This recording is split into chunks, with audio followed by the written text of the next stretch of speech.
Hello everyone, कैसे हैं आप सब। तो आज हम टेंस में पढ़ने वाले हैं use of it and there. तो इट और देयर का यूज कहाँ करते हैं, ये बच्चों में काफ़ी कन्फ्यूजन रहता है, जो कि इसके बारे में आज हम पता करेंगे। तो देखिएगा इनको। और अगर इससे पहले आपने यूज ऑफ हैज हैव हमने पढ़ा रखे हैं, use of is are am पढ़ा रखे हैं, तो और टेंसों की पहचान बता रखी है।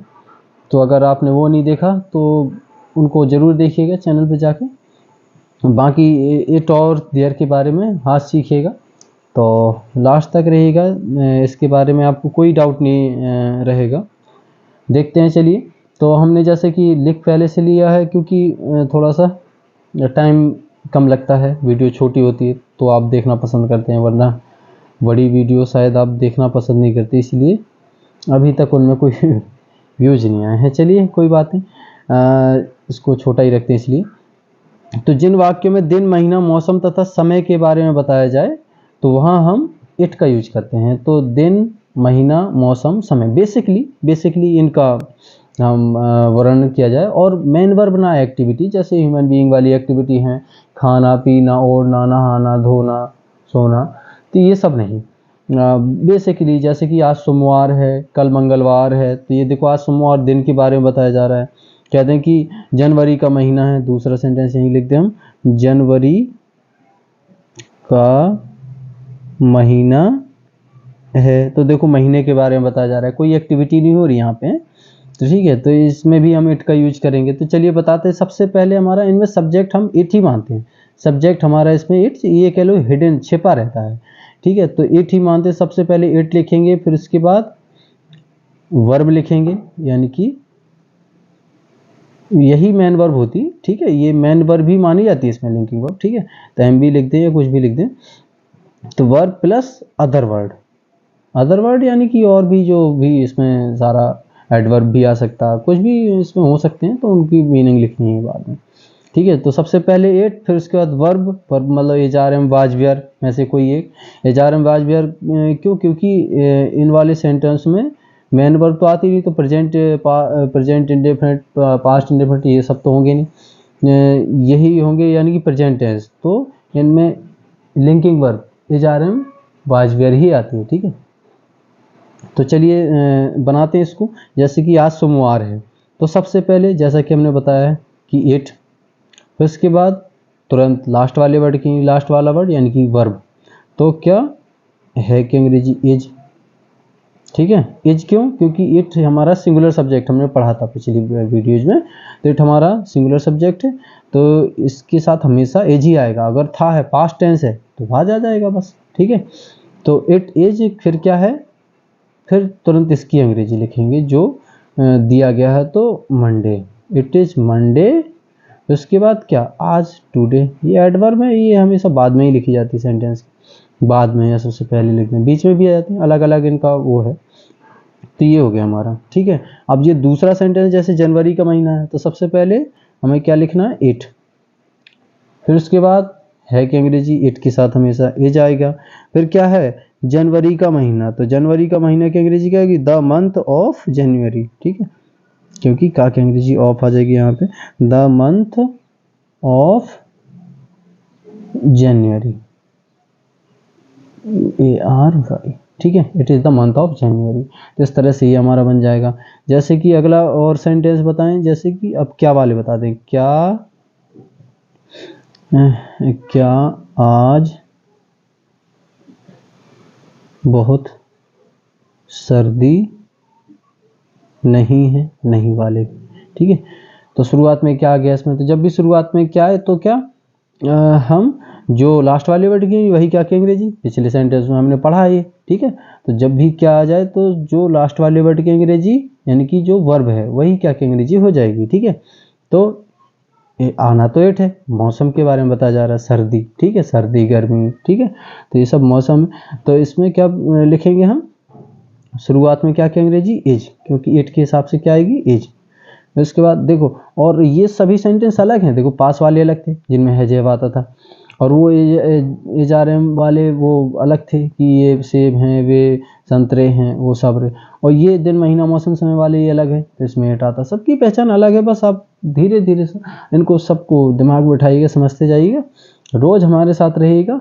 इनको रोज़ हमें मतलब एक टॉपिक लेके समझाना है आपको, तो वो आप समझिएगा बेहतर तरीके से, ठीक है। तो एज, फिर उसके बाद हमारा क्या लिखेंगे, 8। शुरुआत वाले वर्ड की अंग्रेजी आती थी, इसमें शुरुआत वाला सब्जेक्ट क्या होता, वर्ड 8 होता। तो एज यही क्या की होगी, यही है की होगी। फिर उसके बाद 8, फिर नहीं की अंग्रेजी तुरंत लिखते हैं, जैसे कि बता दें सब्जेक्ट का नहीं।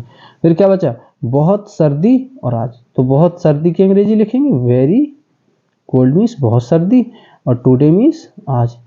तो very cold today, is it not very cold today. तो इस तरह से ये हमारा हो गया।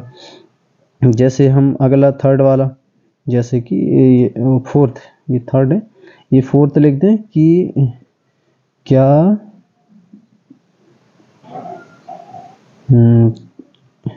हाँ मौसम हो गया, समय बता दें कि समय क्या है, ऐसे लिख दें। समय के बारे में पूछा जा रहा है, समय क्या है, बीच में क्या, ठीक है, समय क्या है। या हम कहते कि क्या 2 बजे हैं, क्या 3 बजे हैं, इधर और लिख देंगे क्या 2 बजे हैं। तो ये बना रहे हैं। तो सबसे पहले इसमें समय के बारे में पूछा जा रहा है, तो सबसे पहले व्हाट, ठीक है। फिर उसके बाद जब बीच में क्या आ जाता है तो उसी की अंग्रेजी लिखते हैं व्हाट, ठीक है। शुरुआत में आ जाता है तो जो लास्ट वाले वर्ड की अंग्रेजी वही क्या की अंग्रेजी हो जाती है। तो बीच में आया तो सबसे पहले व्हाट, फिर उसके बाद तुरंत वर्ब क्या होगी, एज, क्योंकि समय के बारे में पूछा जा रहा है तो इट का यूज है, इट। फिर उसके बाद क्या, समय, time, what is it, time, ठीक है। क्या 2 बजे, ये बताएं, जैसे क्या 2 बजे थे वाला बता दें, ठीक है, क्योंकि वाज वेयर वाले एक भी नहीं बताए। तो सिंगुलर है तो सिंगुलर के साथ पास्ट में क्या आता है, वाज, ये था लिखा है, ठीक है, थे।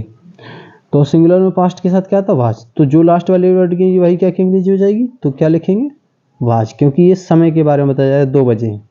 तो क्या है, इट का यूज है, इसका मतलब इट के साथ आएगा वाज, तो वाज। इसके बाद तुरंत इट, तो इसके बाद क्या बचा, 2 बजे हैं, तो 2 o'clock, वाज इट 2 o'clock, ठीक है। क्या आप 2 बजे हैं, तो नाउ हो जाता है, ठीक है। तो इस तरह से हमारा हो गया इट का यूज। अब इसके और भी नॉर्मल से आगे, जैसे कि कभी कभार ऐसे सेंटेंस भी आ जाती है, जैसे कि झूठ बोलना पाप है, झूठ बोलना पाप है, ठीक है, झूठ बोलना पाप है।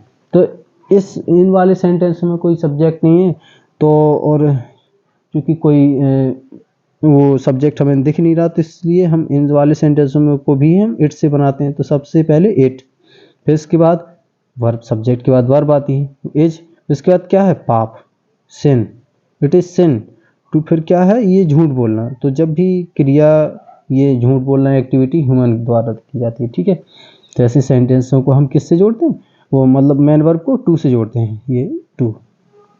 It is sin to tell, tell means झूठ बोलने के लिए टेल आता, और सच बोलने के लिए स्पीक आती है। तो it is sin to tell a lie, it is sin to tell a lie. जैसे कि पहाड़ पर चढ़ना कठिन है, पहाड़ पर चढ़ना कठिन है, पहाड़ पर चढ़ना कठिन है। तो पहाड़ पर चढ़ना कठिन है, इस पे भी ऐसी नॉर्मली बात की जा रही है, और इसका कुछ भी नहीं है उसमें, इसके कर्ता के बारे में दिया गया। तो सबसे पहले क्या लिखेंगे हम, इट, इट का ही है। ऐसे सवाल, पहाड़ पर चढ़ना नॉर्मल क्रिया आ गई और बता दिया कि ये कठिन है, तो हम ऐसे सेंटेंस में भी हम इट का यूज करते हैं। सबसे पहले इट, फिर उसके बाद तुरंत सब्जेक्ट के बाद क्या थी, वर्ब, यानी कि एज। इसके बाद क्या बचा, कठिन है, it is hard, hard means कठिन है। टू, अब चढ़ना, चढ़ना से पहले टू जोड़ेंगे, दूसरे जहाँ क्रिया में ना लगा है तो हम उसको टू से जोड़ते हैं। It is hard to climb on the mountain, upon the mountain, चूंकि गतिशील अवस्था के लिए हम अपॉन का यूज करते हैं, प्रीपोजिशन में बताएंगे हम। It is hard to climb upon the mountain, ठीक है, तो इस तरह से ये हो गया। तो इस तरह से ये हमने बताए हैं। अब इनमें सब में आप था लगा के इनके आप एग्जाम्पल और देख सकते हैं। इनमें था लगा के खुद से और भी सॉल्व करिए। जैसे था लगा होता तो क्या लगता, तो जहाँ ए जाता हमने बताया पास्ट में वहाँ वाज आ जाता बस, क्योंकि सिंगुलर के लिए पास्ट में क्या था, वाज। तो आप इनको समझिएगा, ऑब्जर्व करिएगा। और तो अब यूज ऑफ देयर का यूज हम अगली वीडियो में समझाएंगे, क्योंकि ये वीडियो चूँकि लंबा हो रहा है। जो भी आपको दिक्कत है तो कमेंट सेक्शन में लिखिएगा, और इसी तरह के इंग्लिश ग्रामर के टॉपिक्स पाने के लिए चैनल को सब्सक्राइब भी करिएगा। Thanks for